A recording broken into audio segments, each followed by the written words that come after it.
Welcome to Moments with Marianne. This is your host, Marianne Pastana, and we're here today with special guest, Tisha Marie Cain, who's here to share with us the Executive Wisdom Series, Bridging Worlds with Words. What if the words you use every day could reshape the way you lead, think, and navigate your life? Would you be willing to change them? Well, today, Tisha Marie Cain offers thoughtful insight into how intentional language and aligned mindset shifts can transform leadership and support meaningful personal growth.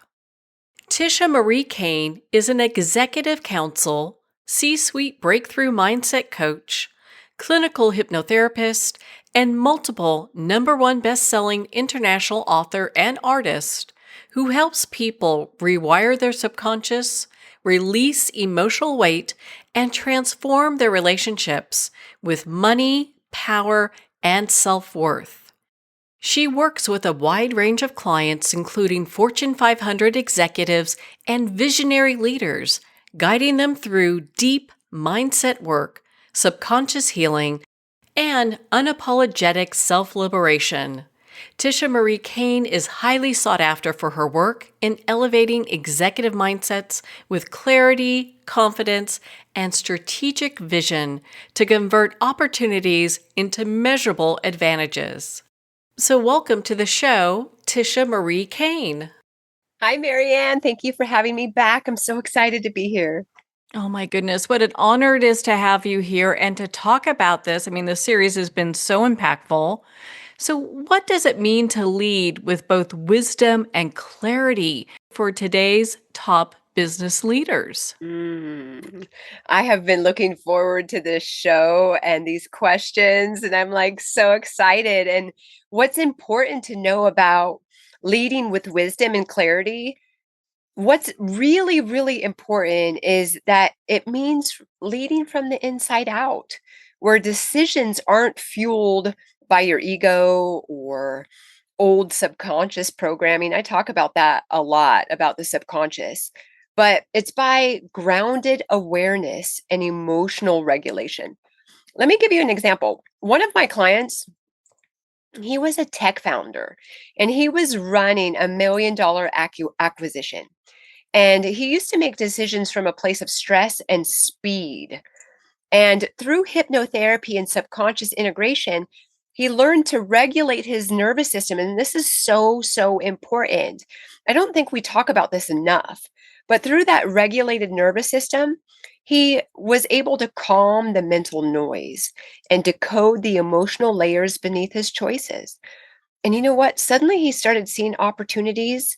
He started seeing the risks that were present. And he started seeing people with precision. His team later said that it feels like you're leading from a higher altitude now. And that was such a big win for us. So, wisdom elevates your perception, and clarity makes it actionable. When leaders operate from this state, their presence becomes stability, strategic, and deeply trusted by their teams. It's so important. Well, what a great story. And thank you for sharing that with us. Because I think sometimes leaders feel like either they have to really take long times to make a decision or they have to make quick decisions that sometimes later on they go back and go, gosh, I wish I hadn't done that. So being able to come and make a decision with precision, I mean, how impactful is that? It's really important. And I think it's important that we find the balance between those because it's important to, close loops and move things forward. And it's also important to take a pause and really get clarity out of the situation. So I help C suite and top leaders find the balance between that strategic line of sight that they're needing to really connect in with their teams so they feel this deep sense of trust along the whole way of the goal and the whole way of the project. I'm sure many people are going, okay, I need to sign up for that because that's kind of where the make and break point is for many leaders. So, how can leaders use language with greater intention to create healthier teams and work cultures. I just said this yesterday that language is an energetic architecture. It shapes the safety within your teams, it shapes the trust, and it shapes the psychological climate. When a leader speaks from an unregulated state, and I see this often, their words often carry tension and urgency and confusion. But when intention is grounded, language becomes a tool for coherence. I want to share another story. I once worked with a COO who unintentionally always used language that kept his teams anxious and anxiety ridden. Phrases like, I need this ASAP, and we can't mess this up this time. And so, what I found is his intention wasn't pressure, it was passion. He just had a passion and a love for his company. But through that subconscious rewiring and the dialogue training with him, he reconditioned his internal state and shifted his language to stuff like, let's align our priorities, or here's the outcome that we're all moving towards, and like giving them a line of sight. His team reported feeling safer with him. His team reported being more motivated and more connected to the overall vision of the company. So, intentional language doesn't just communicate, it regulates the emotional field within the organization. This is so important. Well, when we hear someone say something, I need this ASAP, we look at that and for a lot of people, they get anxious just hearing that. Like, oh my gosh, I got to get this done, even though they may have other work on their plate. So being able to use the right words to convey the importance of a project and what they're doing, I mean, how impactful is that?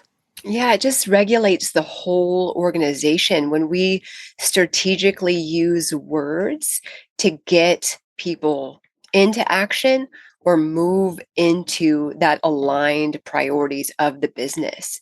And this is what I teach. I'm an expert at this, Marianne, using the right words to get the performance that's needed to full growth into next levels and to the next level leader that they're becoming. So let's touch on that a little bit because I've always found this very intriguing about the work that you do. So, what inspired you to focus on the connection between this conscious language and executive leadership? Mm. Yeah, I began to see patterns a long time ago in my work with the high level leaders.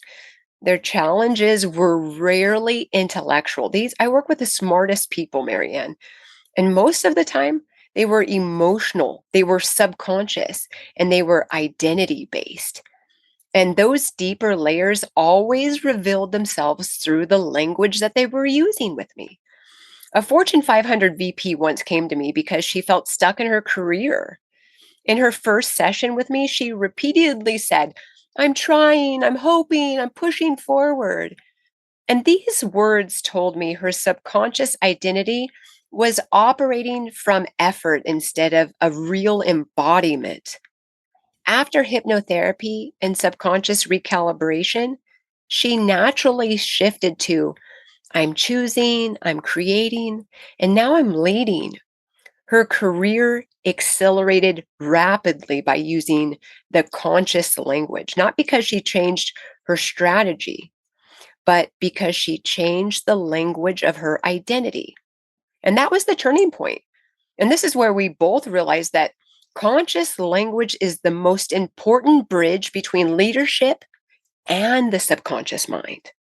Well, I know we've talked about this secret piece that many top leaders use, and they either like to keep it secret because they don't want to share it with anybody, or because they think, oh, this might be considered woo-woo. But it's this hypnotherapy piece that so many leaders are getting in today because I think people realize if you can't control your thoughts and your perceptions, you're ruled by them. So you're either controlling them or they're controlling you. So who's going to drive the ship here?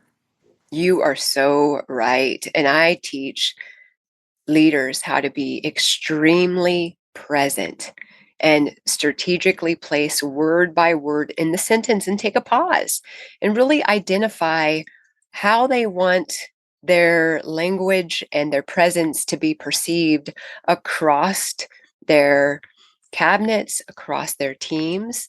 And we get to do this together. And I love what I do. It's so fun.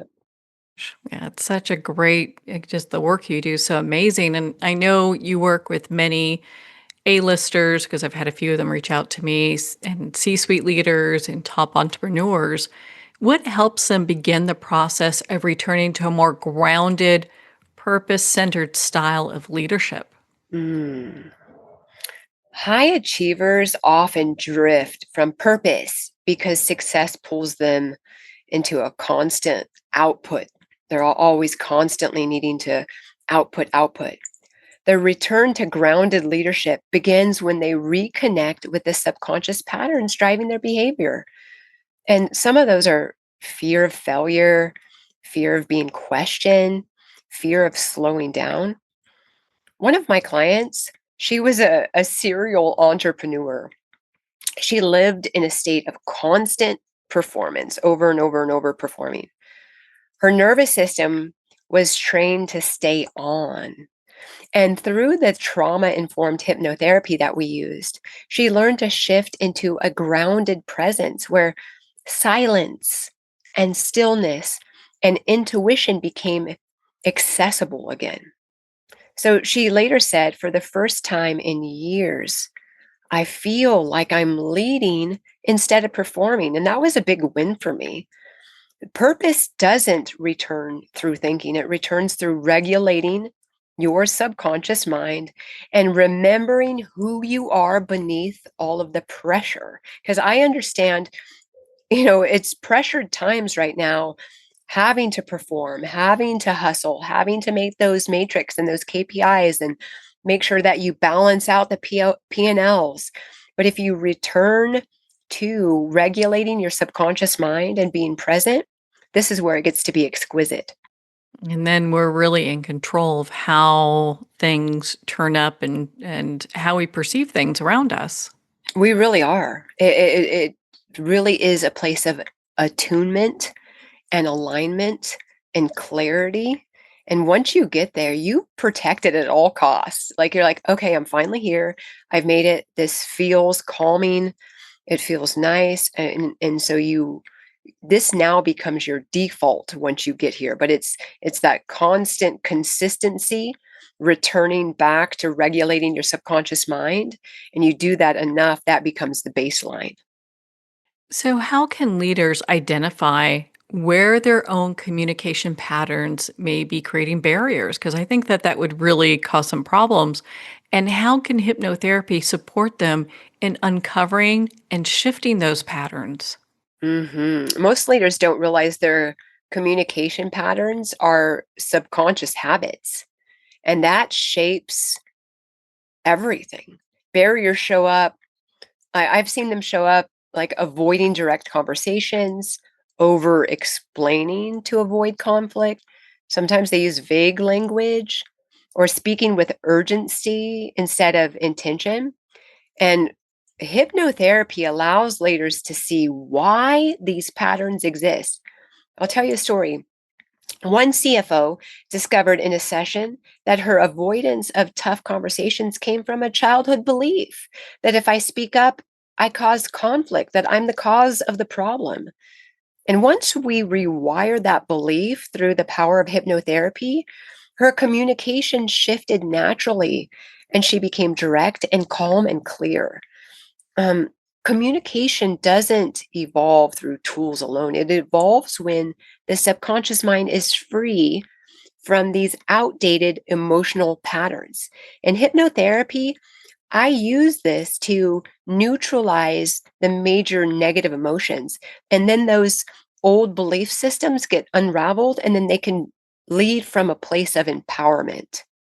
And we all want to operate from a place like that. Yeah, it's so important. Like once you get in that alignment, that attunement, that empowerment, it feels like you're flying almost because you're so tuned in and turned on, that again, you protect it because you know this is the sweet spot. This is in the flow where things get to be easy, and we push the easy buttons on everything going forward because we're in that attunement. Well, a lot of what we've been talking about in some ways is about emotional intelligence. So, what role does emotional intelligence and the choice of our words play in building trust in the workplace and in our relationships in general? This is huge. This is really huge. Emotional intelligence now is the currency of the modern leadership. It's not about understanding emotions, it's about directing the emotional tone of every interaction. And the fastest way leaders communicate this tone is through their words. And that's why I'm so excited to do this program with you, Building Worlds with Words, because I've worked with global leaders, and there was one global sales director who I worked with who often believed that he was being straightforward, but his team interpreted his directness as criticism always. Through subconscious recalibration and this emotional mastery coaching that he and I did, he learned to listen beneath the surface of the conversations and adjust his language accordingly. So after a few weeks of working together, his team's engagement scores rose drastically. When leaders speak with attunement, choosing words that reflect clarity and empathy and intent, trust becomes something they work to earn, but they also, it tends to be a natural extension of their presence. So hypnotherapy strengthens this by rewiring emotional patterns so leaders feel safe. And then they feel safe enough to communicate authentically.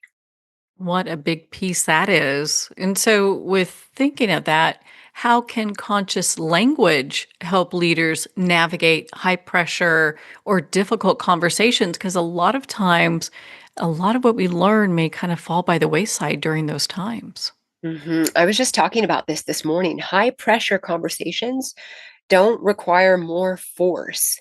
They require more awareness. And conscious language allows leaders to diffuse tension before it escalates by anchoring themselves in clarity and neutrality.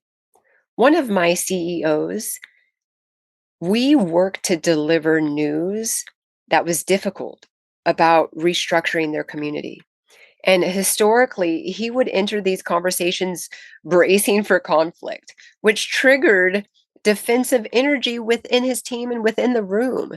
And after working together, he learned to frame conversations with grounded, intentional language. And it went something like this: let's walk through the vision behind this decision together. And instead of, we need to we need to talk about cuts, right? So this reframing shifted the emotional climate instantly within the room, and he saw it. And it was nice that he reported back because through hypnotherapy, leaders reconditioned their nervous system to stay regulated under pressure. And this allows their language to stay clear and allows for them to be compassionate and yet firm and not reactive. Conscious language becomes a tool, and it becomes a tool for stability. It becomes a tool for direction and emotional leadership. It's really, really important. So, when you see a leader in an organization start really working on himself or herself and doing the hypnotherapy, using conscious language, regulating themselves, and being able to bring in that emotional intelligence, are you seeing a shift within their organization as well? Oh, absolutely. That they often report out the amount of success that they're personally getting, but how it's rippling out into their teams. And they report back that, they feel more alive and more connected and more fulfilled and more calm and more present. It's these common denominators along the way that just shifting words It's a game changer. When you start using this conscious language and shifting your words, you get your teams to perform at higher levels. And it really is simple, but people make it seem hard. Such a great way to bring such positive change to an organization that may be really having a difficult time. It really is. Words I'm kind of a word nerd anyway. I love the power of words and strategically placing words in sentences to get what we want. You know, the subconscious mind doesn't remember negative language. So, what do we do when we are at the swimming hole with the children and the lifeguard says, "Don't run"? The children often run. So what we want to do is tell people and more importantly, children what we want them to do. Please use walking feet. And that rewires the subconscious mind by telling children what we want them to do versus what we don't want them to do, because the subconscious mind doesn't remember those negatives. So we use that in the business perspective too. Having teams say, hey, let's get more aligned with our goals, or we're all moving forward together versus let's make cuts, or I need this ASAP, and use the wrong language and they're getting the wrong results. And no one likes to work with someone that pressures them. So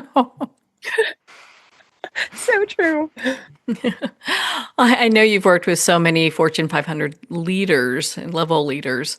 What qualities do the most growth oriented executives share? Mm.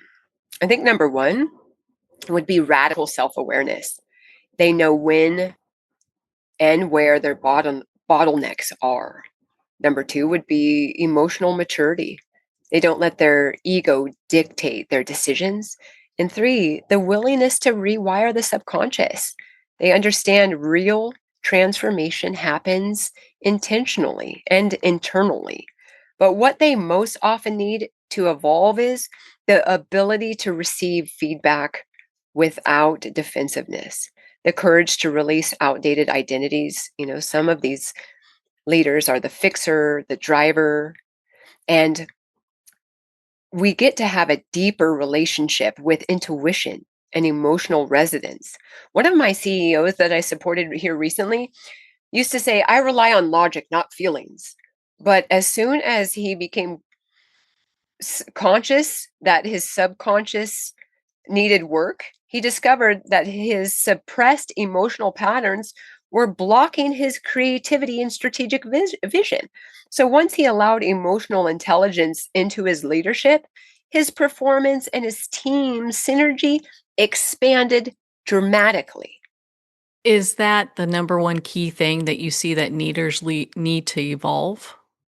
Well, yeah, those are the top three: self-awareness, maturity, and the willingness to rewire the subconscious. Because they don't really understand or comprehend where these blocks are. They just say that there's a problem and I don't know how to fix it.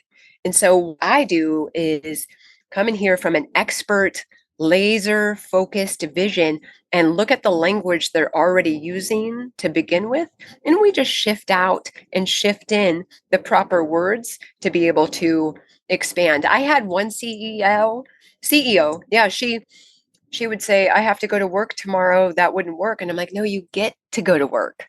And just shifting, I don't have to. You get to. Some people don't get to go to work for whatever reason. And so that reframed it in her mind to say, wow, in a state of gratitude and in blessing, I get to go to work tomorrow. And it was a profound shift.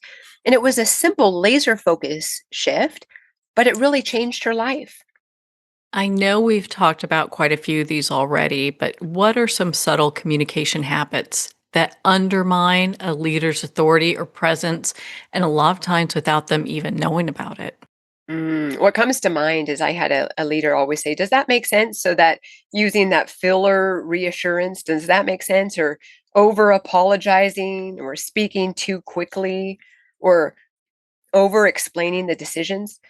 I once worked with this brilliant vice president of operations who ended nearly every sentence with, if that's okay with you. And when we explored this in hypnotherapy, it traced back to his childhood conditioning around seeking permission. And once we rewired the root belief, his communication naturally became concise and empowered and direct.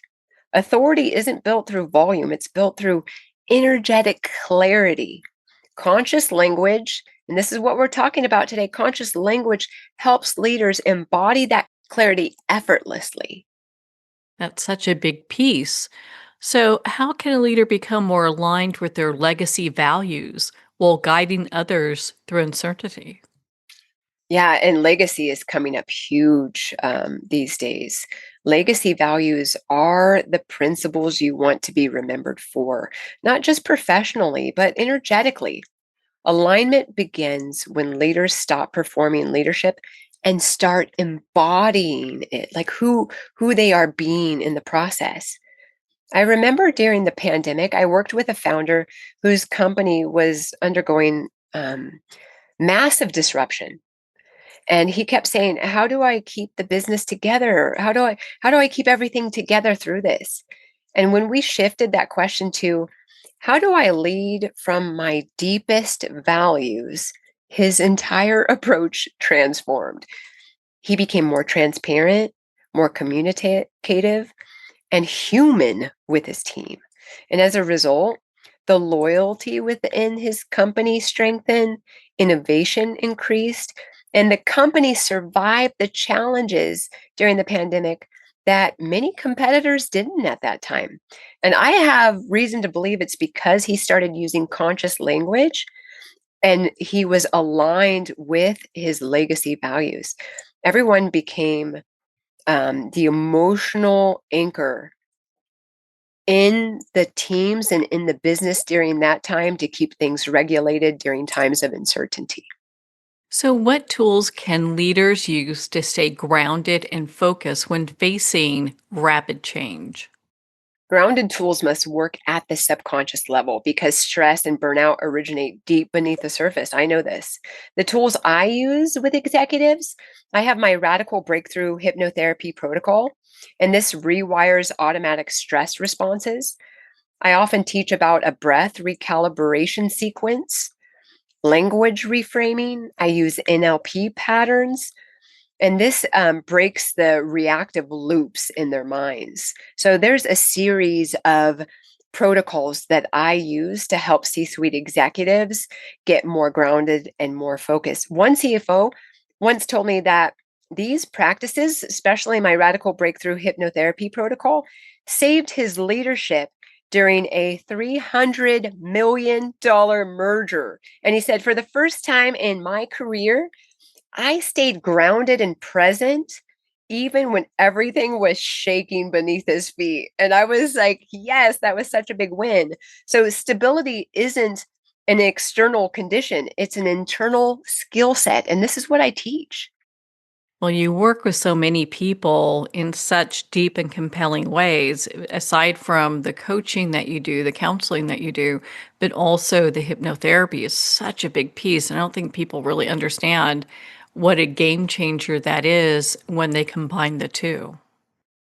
I don't think that people really understand the value of hypnotherapy, but it is on the rise because I have top leaders reaching out to me, and it's the cheat code. I keep saying that hypnotherapy is the fast track. Let's get in here and get this done.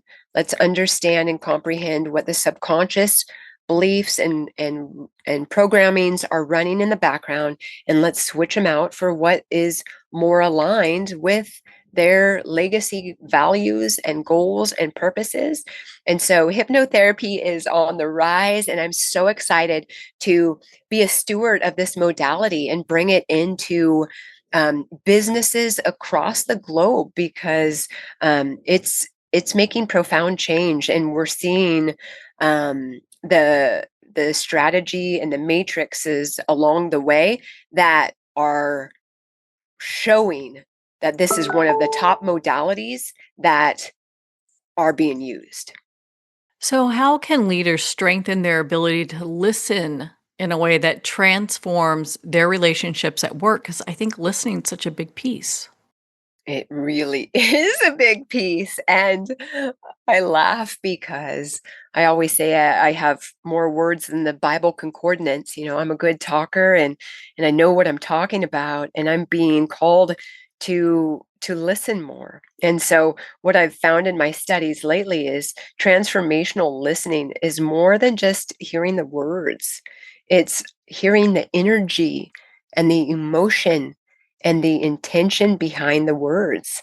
Leaders strengthen this skill when they learn to quiet the inner dialogue and release the urge to fix or defend, tune into what is not being said, and hold space instead of filling it. There's power in that pause.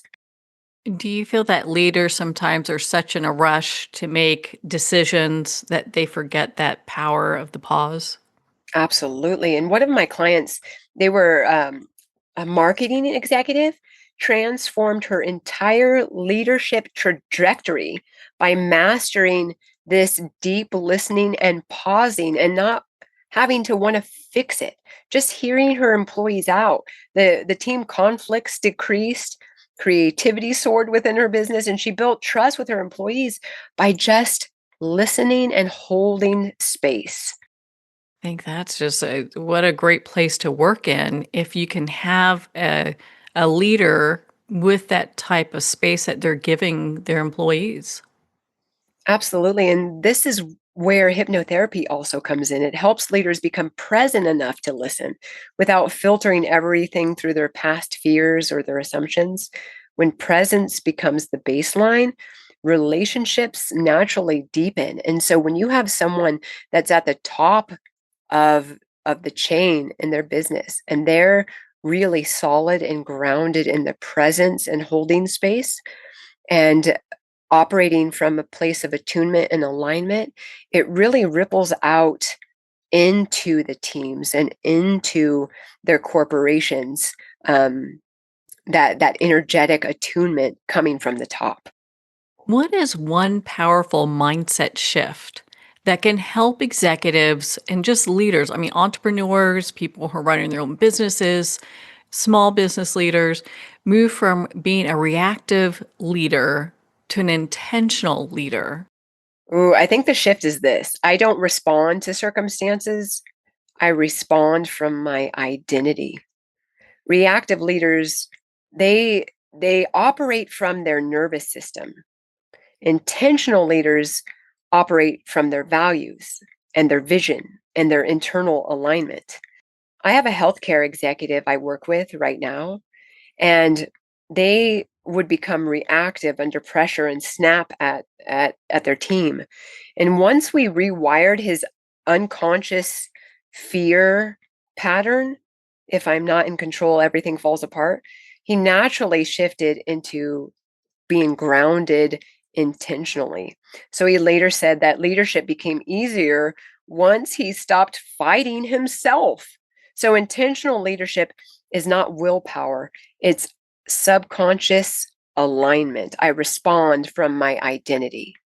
And is it that leaders, a lot of times, because you can't really see what's happening if you've been having these life patterns that you're reliving over and over and over again. So you really need somebody outside to look in and say, these are the things that are going on. Let's take a look at this and maybe shift perspectives. Absolutely. In the coaching world, we say you can't see the picture when you're in the frame. So when you're living it every day, you can't give, um, it's also called a perceptual position in NLP world, stepping outside of yourself and looking at it through someone else's eyes. So when you're able to hire an executive like me or someone outside of the frame, you really get to do a deep dive into what is real and what's really there to be able to comprehend what needs to be shifted out. That's such an important piece. How can conscious communication support an organization's long term vision and mission? I love conscious communication. Conscious communication builds clarity and it builds momentum. Without it, missions stay conceptual in the brain. For example, I supported a high growth company whose teams were misaligned in every which way to Sunday. They were so misaligned, not because they disagreed, but because leadership communicated vision with vague language. Like, we're moving towards innovation. What does that really mean, really?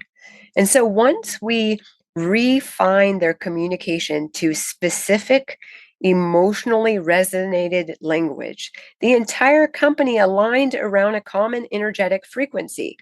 And within, it was probably 5 or 6 months, productivity rose, turnover dropped, and project execution accelerated. Clear words create clear pathways. And this is what I teach. Let's be very clear on where we want to go, because that's going to be a clear pathway for everyone to follow. So, conscious communication is strategic infrastructure. So I know that you teach your clients to simplify their inner dialogue. And how does doing this improve performance and overall well being? Yeah, so the subconscious mind responds to simplicity. When leaders are overwhelmed, their inner dialogue becomes noisy and fragmented and fear based. And simplifying it reduces cognitive overload and restores emotional clarity. And so I've worked with an executive who had the inner self talk. It was a constant stream of what if, what if, what if, and it exhausted him.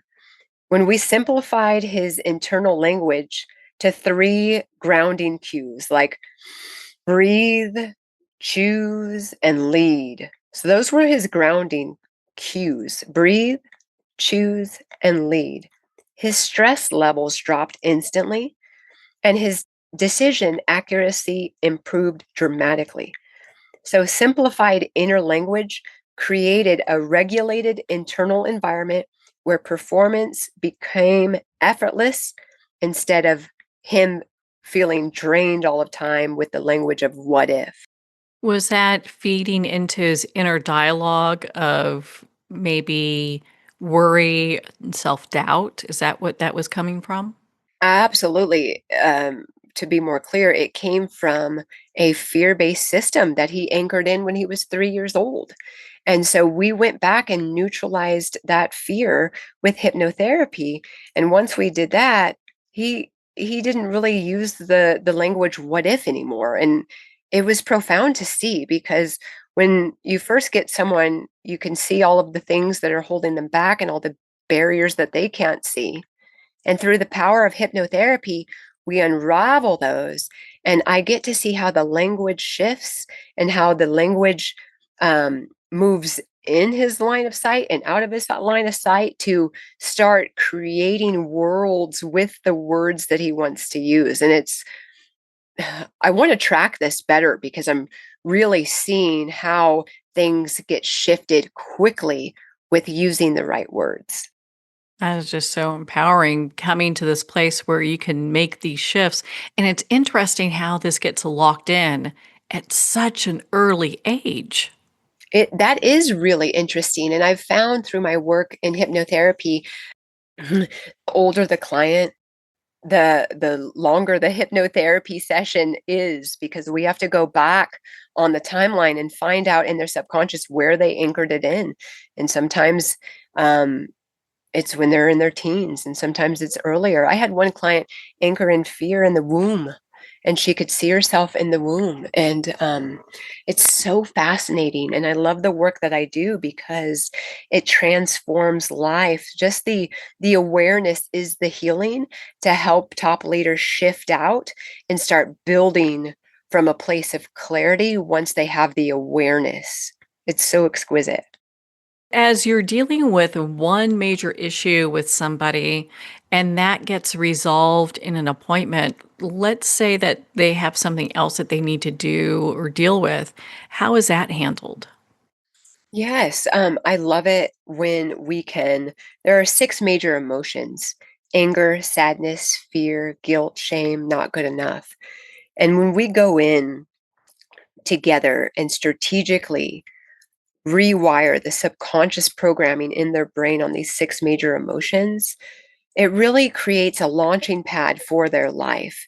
They get the awareness that they need, They start leading from a place of empowerment and a place of clarity because of that awareness, because they now know why they did what they did or what they made meaning of.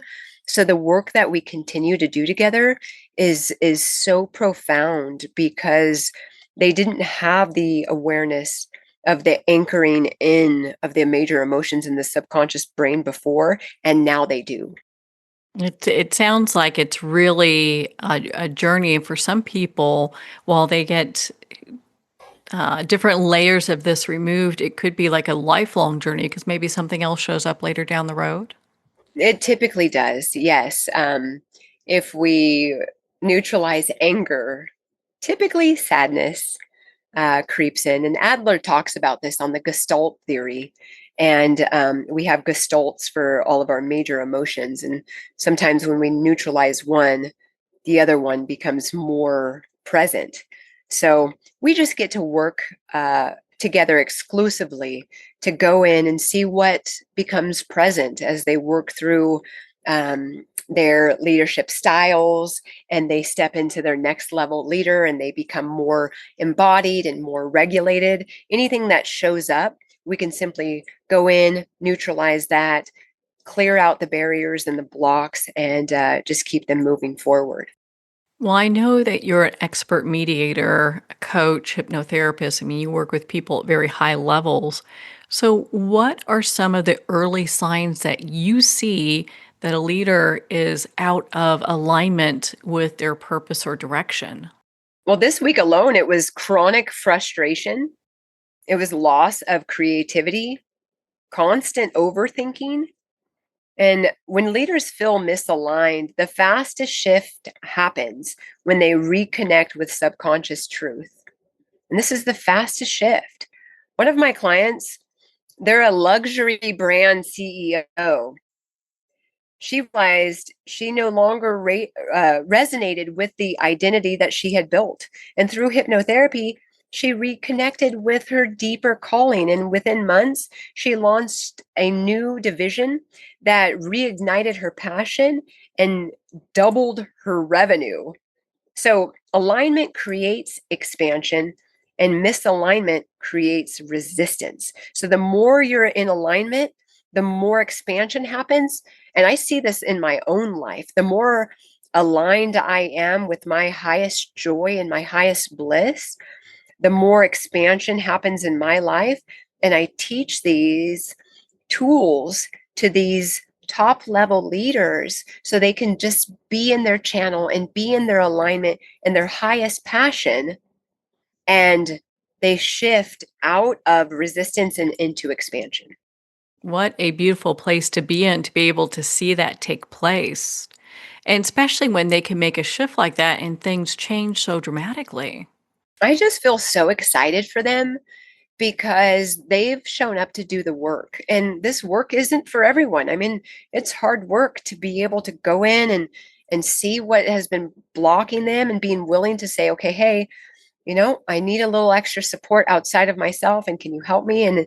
And I just feel so blessed and privileged to be able to support um, top leaders to be more aligned and more expansive and connect into their deeper calling. Seems that leaders nowadays, like the big keywords, is that they're looking for innovation and creativity to really take place in the workspace. So, how can leaders create the space for this, the innovation, the creativity, through the way that they speak and the questions Mhm. that they ask? Absolutely. Innovation thrives in psychological spaciousness. Leaders create the spaciousness through language that invites exploration rather than demanding solutions. So we get to explore questions like, what's another possibility we haven't considered? Or if there were no more constraints, what would be our bold move? What would this look like from a higher vantage point? If we use questions like that, that is going to create psychological spaciousness. One of my engineering VPs, I got to tell you about him. I worked with him and shifted out his communication from task driven to inquiry driven, if that makes sense. His team produced their most innovative product in 8 years because they felt liberated to think creativity with creativity. And your language becomes the container that creativity grows inside. So being able to shift into things that are more expansive helps creators with innovation and helps teams follow them and innovate right behind them. It's really keeping that space open based on the language that they're using. Absolutely. And just keeping open-ended spaciousness for them and not putting a cap on it is what I've seen has led to massive growth in the last few months with a few of these top leaders. What a great place to come from. And so can executives use like these self-awareness practices to strengthen their resilience and clarity? Oh, absolutely. Self-awareness practices, these allow leaders to see their triggers, to see their patterns, to see their emotional states before those states take over. Practices I give my clients: hypnotherapy for subconscious pattern, emotional mapping, breath anchoring, somatic awarenesses, conscious language audits. I'm always doing an audit. One of my clients told me, once I understood my triggers, I stopped reacting like a wildfire. He said his clarity rose and his leadership softened. His results multiplied. And he always referred to himself as a wildfire. And I'm like, why are we using those types of words? And so once he started shifting into self awareness, his leadership began to be more sustainable and use words like, I'm passionate about what we're doing. I'm looking forward to the next level growth instead of this wildfire that um, made everyone feel frenetic. It's like he's going to torch the ground as he goes, you know. That's how I felt too. I was like, why are we continuing to use this language? And I think we get stuck in these language loops. And so that's why building worlds with words is so important. And it's a whole changer if we can just shift out of these loops like, I'm a wildfire to something more. Hey, I'm so aligned with our legacy driven goals that everyone's going to be able to see them and move collaboratively towards them. It's so beautiful. Well, and our words really matter. And so when we're bridging the executive worlds, the leadership worlds with business, with relationships, what have you, we have to be so careful about the words we choose. Yeah, we do. And I'm laughing because I train my family at home and my children know this as well. And I get corrected at home, even though I'm an expert in words. I sometimes get corrected too, and my kids are well on their way to creating the worlds that they want to build with the words that they choose and use. So, with that in mind, what are some practical exercises that leaders can use to elevate their tone and their impact in their communication? Mm. The biggest one, the power of the pause. A 3-second silence before responding. It just immediately puts you in a place of authority. I have also identity statements like, I am calm in the room. So say that before I even start the meeting, I'm calm. Vision framing, beginning conversations with outcome focused language. Emotional labeling is often a good one. What I hear underneath this is, so when you can feedback that to your employee, it's really good. And breath to voice regulation to smooth tone and cadence. One founder used these 4 practices before investing in the meeting that he was up against and secured funding he had been chasing for 2.5 years. His communication shifted from anxiousness to being more authoritative because of the power of the pause or saying, I am calm before he even walked into the room. And so these simple practices help leaders elevate the tone and their impact and create extraordinary outcomes within their personal identity and their teams. And that's what we want to do, is be able to empower our teams and the people that we're in relationships with, because it's not just the people we work with, it's our clients and our consumers. It's everybody. It actually is. And I've worked with these C-suite executives and no one says I. Everyone says we. We're in this together. We're doing this together. And if you're empowered and they're empowered, the sky is not the limit. You could create anything and everything that you want by strategically using words to grow the company and grow your aspects of what is possible through your word choice. And everyone becomes aligned, attuned, calm, and intentional. What message do you want business leaders to walk away from, especially with this conversation? Let's see. I want leaders to know that their greatest advantage isn't their strategy or intelligence or expertise or their experience. It's their inner alignment.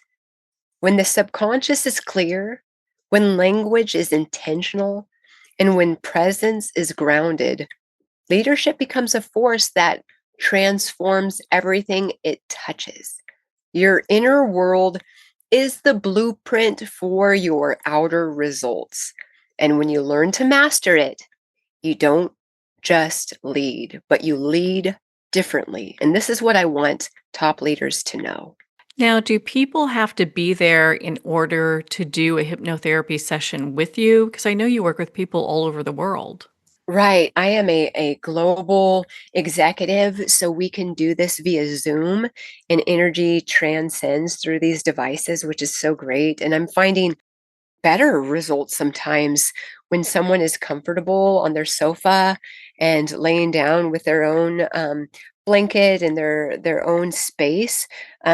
So being able to do it via Zoom has been transformative, just as being in the office personal with me. So there's many options we could do, and I'm available to help wherever I can. Well, Tisha Marie, where can people go to connect with you, to sign up for a hypnotherapy appointment, or to book a counseling session with you? Thank you so much. Yes, I am here to serve and I'm here to impact millions. So if you want to build more worlds with your words, I invite you to go to my website. It's www.tishamariekain.com, and you can schedule appointment there today and be able to get on my calendar. And I'd love to be able to work with you. Tisha Marie Cain, thank you so much for taking the time to be on the show with us here today. Thank you again, Marianne. Well, thank you, Tisha Marie. It's been such an honor to spend this time with you and to talk about the Executive Wisdom Series, Bridging Worlds with Words. Make sure to visit tishamariekain.com for more information on her work and to be part of her community and, of course, her legal service, CainsLegalSupport.com. Well, we're at the end of our time today. I'd like to thank everyone for tuning in. You've been listening to Moments with Marianne, where we make every moment count.